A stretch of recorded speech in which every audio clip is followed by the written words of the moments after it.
بله لسر سیاستا بنچافکرنا روزنامه‌وانان لروجاوای کردستانی لسر دست ملیسن پی دیوی بابته لگل میوانی خبرز منال حسکوش روکار سیاسی گوتو بجدکم منها باوی که راست ولی مد ببرز منال هفدما تباش به سپاس کوت ایرو میوانی میه جوه پرسیدس پیدکم آرمان جا پی دی ج سرکوتکرنا آزادی راگهاندینی و بنچافکرنا روزنامه‌وانان کرد دوی دمیده چیه؟ د دەستپێکێ دەڕێز و سلااف ji بۆی وا ji بۆی تەماشەوانێ وا bi hatina meha avdarê divê mehê de godîdîroka gelê Kurd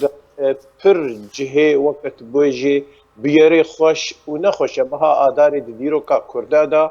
cihê rojek tune got tiştek tê da biyerek tê da nehatiye nîşandan.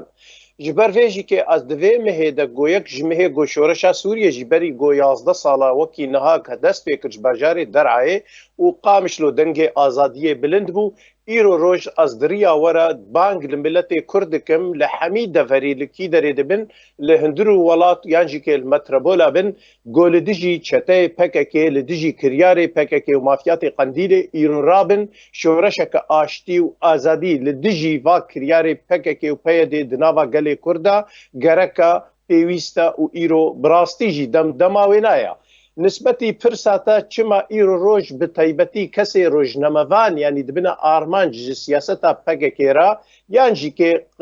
em bêjin rêxistinê goxwe li ser hesê bikin weke PYD û kesê dîtirê di rastiyê de hemî Qendîl biryara Qendîlê ji bo xatirê divê de em xweşaş nekin em rastiyê zelal bikin. Ji ber îro roj PKK tu derba weke rêxistinekê li xwe nemeyzandiye yan jî weke salatdariyek fermî û şerî li xwe nemeyzandiye ji ber silteyeke gobidarê zorê bi destê dijmin bi destê dagirker hatiye ji ber vê yekê jî kê ji bo wêne armanca sereke dengê azad e armanca sereke kesê rojnamevan û nivîskarin û îro roj ev biyera got li dijî karmendê em bêjin ark yan jî rêbaz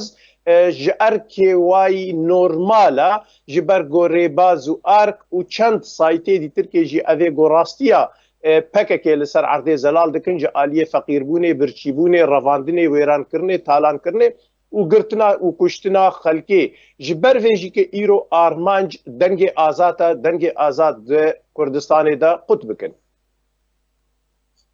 ستا کۆنها لە ڕۆژاوای کوردستانی جالیێ PYD مەشاندن بە تایبەتی سەپاندنا سیاسەتا قەدەغەکردنا ئازادی لە ڕۆژاوای کوردستانی PYD ملەتێ کورد خستیە چ جوورە دۆرپێچکردنێکێ لە گۆری ناریناتە di baweriyê me de wextê rastiyê temaşe bikin û îro kiryarê PKK temaşe bikin yanî ji berî niha de jî kê heta weke îro yanî ji kuştin û wêrankirin û revandinê û birçîbûnê û dawya me dawî dema got îro te di meyzênê êdî em bêjin rihê siyasî di Kurdistanê de nehiştin hemî kes weke tu bêjî binçav kirin bi şêweyê terorê bi şêweyê irhabê niha îro roj berê xwedane şêweyê dîtir kê ew şêwe jî heke çend dengê azad mabin yan çend kesê gokarin li dijî kiryarê wa bisekirin êdî ewa jî kê weke tu bêjî ji meydanê hilênin ya diduwa dema got temaşet kê di dewa talî de heta vêce li dijî kesê li derveyî welat jî kê doz dadge navê dadgehê millet divekin ê bizan vê got ev rêxistina hene di kiryarê xwe çewt li dijî gelê Kurd de berdewam e. Yani bi vê siyasetê PYD PKK dixwaze çi rastiyekê li pêşiya çavê raya giştî û Kurdên Rojavayê Kurdistanê veşêre birêz ji xwe dema ku bi vê siyasetê radibiyan jî vê siyasetê dimeşîne van kiryar û binpêkirinan radibe dixwaze rastiyekê veşêre perdepoş bike ew rastî çi ne rastî pir zelal e dema got îsan bixwaze gelê Kurd û Kurdistanê rastiyê bixwazin ji ber got rêxistina PKK dema got ava bûye heta weke îro armanca wêne got gelê Kurd û mafê gelê Kurd bin dest dike û ji ber vê yekê jî kê ev şêwe pêşî di Kurdistana Bakur de dest pê kir û di wê derê de em zanin vê çawa ew siyaseta got kemalîzmê yan jî kê wî re kesî nikarîbû pêk bêne ew wî tetrîk tê de pêk anî di Kurdistana rojhilat û rojava û paşûr de di hemû û îro roj di Kurdistana Sûriye de piştî 2011 ka فرصتك زيرين جقلي كرد وكردستان راهات كبشتگرتيك السياسي وكدوار دبلوماسي دا بري كردستاني يعني امبيجن انا كسي وريخستني سياسي كردستان سوريا دا قريبون لهم بري ريجيمي بركي آوا بكن ودنافا اوبوزيسيوني دا خدمته كاركي جقلي كرد بكن ابنا نتك تبرجندوية نظام ايراني نظام اسد دا وعيني وقتنا نظام تركيا نجيه عراقي دا هاتن افصل داري كرنا دستي فككي وفككي ناخوازي دنگك بيت زلال كرن فككي ارمان جاوي بندست كرنا ما في قلي كردا وافهات ديار كرنو زلال كرن شاوا سياسه قدغه كرن شاوا ريخستن زندان كرن شاوا كس تيرور كرن شاوا زاروكي كردا رواندن شاوا جنج برنا عسكريه نشارج بوي كردستان فالا ببي ایدی ببی میدانک جدجمنی گل کرد گو تا آرمانجی کرد دا نمینن. برز هر ام لسر راگهاندنی ام دا خبر بگشتی اگر ام ده ما وان 10 سالین در باسبوی ده ام لسر بسکنن يعني بنارينا تدوان 10 سالين در باسبوي دما كو بيدي ام بيجن نافچين كردي كنترول كري انجي كتبن كنترول اويدا تا روجا ايرو تو چاوال لراگهاندنی روجاوای کردستانی بگشتی تدناره دستردم پیاده دشخوا ما بستا من اوه کتی چو قناقه کیده بتایبتی پشتی کو ام بیجن آزادی راگهاندنی سرکوت کریه روزنامه‌وانان آرمانج که روشنبیران آرمانج که گلک روزنامه‌وان راستی گفا کشتنی هاتنه اشکنجدان يعني ميزينا قالك جارا استينما زمان كروجنموان وروجنمواني كاركي برمزنا ديرو كاتنيا دا اورولا ويروجا هاري جرينجا نسبتي ولات الديمقراط روجنمواني او ياكو بيشكتني بهتر ديتا خويا كرن وغندليه وتشتي دي تركي زلال دكي نسبتي ديكتاتورا ولات ديكتاتوريا جي جروبي چتا ناخوازن افتشتيا هبه جبوي كرياري واي بقريج وبقمار نوي تزلال كرن بري 2011 ام حميد زان د صلاداريا ريجيمك بعسي كفنا باريس دا ريخصني سياسي كردي دريا بلاوكي خورا دريا هنا كارو تشتي قب دستي وافدهات يعني كارو خباطي خود كرن لدي جي في ريجيمي هاكر بقافنا هيديكا وهندك جيبون لكاريبون بردوام بكن اما نسبتي صلاداريا فككي هاتو دما ام دي ميزين بيدي ايرو د 2011 حتى وكفي غافي او دخوازي بحموشه ويدبن سها نافيق او بخد بالديمقراطي وانساني واخلاقي روجنموانيه دمات القناه ويد ميزينه السايتي وكسي سرد ميزينه دوري اخلاقي روجنموانيه دوري سياسه روجنموانيه سياسه كشتن وتيرور كرني هجوم كرني وخيانه تحقيق كرديه بحثا راگهاندنا پیادیتک تو چنا ویلیتک راگهاندنا بسر پیادی و چنا ویلیتی کرن گورينا ريناتا از بخوك شخصك جصالح حفتي وهشت حتى وك ايرو جدنجي دستار روجنما عددا جمارة اول حتى وك ايرو دماغو از روجنما بكك دميزينم از كارم بيج متى روجنما جي تمنا روجنما استخباراتي روجنما بازاريا ميديا كفنا بارست وعفلقيا يا روجنما داگركر لديجي قال كرد ميديا وانايا اف ميديا جوي شارچوي درنكت يتمتم خيانه وتيرور و كرياري هاري خراب وبيس در حقا قال كرد كريا اصلا نافي روجنموانيه لنايه تكرن لهمبر دماغو كسكي بخوازي قلمك ازات نويساندنكي وكي نمونا ريباز وارك ايرو كدنجك زلال ديار ناف قال كرد دو برسانا سوريا دا وي تيروري وي ارهابي اللي ديجي واجي كايرو بزلال وبشكره كارتينن وقرتنا فاكسي هانا باش يعني راگهاندنا كردي بگشتي لروجاوای کردستان و بالتایبتی راگهانکارین کرد چما ترسيه لسر پیادین ها دروز دکه حتی کوویت عامل الگل وان دکه او ما ترسيه من چیه دفيدر دفيجارك دي ام راستيه بيجن ايرو كيا ايجو كاري سياستا بككي وخيانتا بككي و اف كرياري بقريش دنافا قلدا وديجي قال بيك تيني جي تسليم كرنا عفريني وغريسبي وسريكانيه وزندانا حسكي وبردانا زندانيه داعشيه وفروتنا بترولي وفروتنا جو غنم ودزيا جبوي قنديله كيف زلال يفهموا روجنمواني في زلال دكي جبر فيجي كي من روجنمواني ايرو جبوي واد جمني هري سركه ايجو غركه لتجي بسكنن اف لغور بيفاني واي لغور عدالة وحقوقها او بيجن اف حقوق وعدالتها جروبي مافيا وشتاي قنديليا باش برز يعني في سياستها كو بيدين هال روجاوای کردستان قرتيه بر و بن بيكرونو كريارين كو انجام دده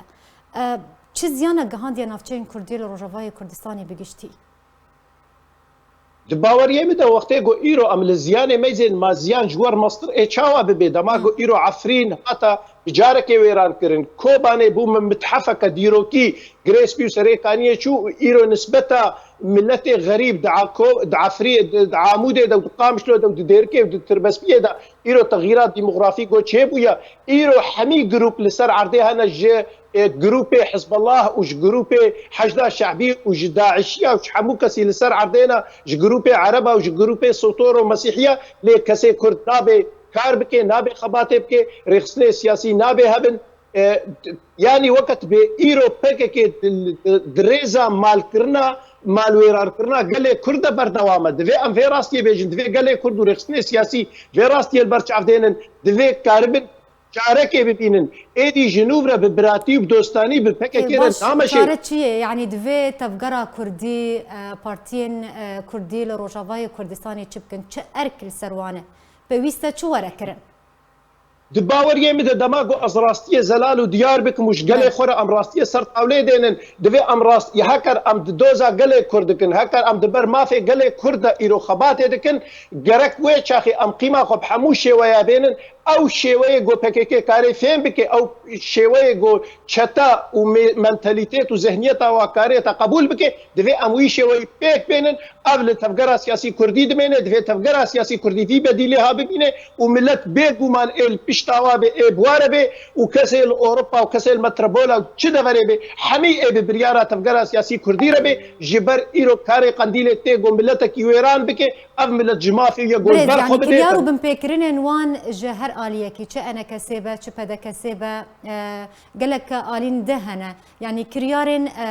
بيدي بكاكي أشكره دكن زلال دكن بتشيل سر عرضي روددن ليه تبي فيا كيجي أم بيجن آلين ناف دولتي بتهولة كرانها بنيانجي تو في شارك ليناك آلين ناف دولتي آلية ناف دولتي تموت برجوانديارنا يعني وكي نمونا إيرو نافا أوروبا دلتنشاري أوكرانيا وروسيا ميزاني ببرجواندي شاواد ماشن تيكلي نابن تيكلي تيتا كرن دمات تلسر عرديها بدمات تبقى بدمات تبهز به مخابنا زي راستي مجبور بيجم إيرو يقو تمثيلا سياسي دو كردستان سوريا دا تمثيلا ملتي كرد كي أنا كسي لأنا كسي تاريخ خود اللاوازة قلسة دفي أنا كسي شوية دي بكار بيني دفي لديجي فاتشتا بسكني دفي ملت بباريزي وكي نمونا إيرو سيروج نمباني ما بهشكره وزلال هاتنا دزين أغنى بقربان وبحيران وبلافوكا وبرجاكرني فككي قد فينا التقاطني نابا آلية جرانتور بريز منال يعني آلية جرانتور جدان وصندين كردي أمريكايا أم بيجن مظلوم عبدي ببورة مظلوم عبدي وآلية أمريكي لسر ريكفتنا كمذكر نجبويرا وصندنا فان كريارا لتبي فيا كيجي هر كريار بردوامن يعني جبرتش أمريكا في شارك زيادة لبيدينا كجبوكو اف كريار ورنا راوصندن اف سياسة نمين للروجافاي كردستاني اگر أمريكا في شارينك وكي كار بفشاري بك جي خود فيدر دا برسا هر راست ياغو ام شاشتيا هر مازنت كرما كسي قاد الجبوي خوخستيا قاضي باشا مظلوم عبدي كوري قنديله مظلوم عبدي دستي ويد كشتن ويران كرنو تالان كرنا قال كرده چاوا غارانتور بالي امريكي را اوي چاخي اورخي غارانتوري غوتا هاتيا كليتا خو تسليم بيكري او بخول جور كيف اخو رابورت دي ولاتي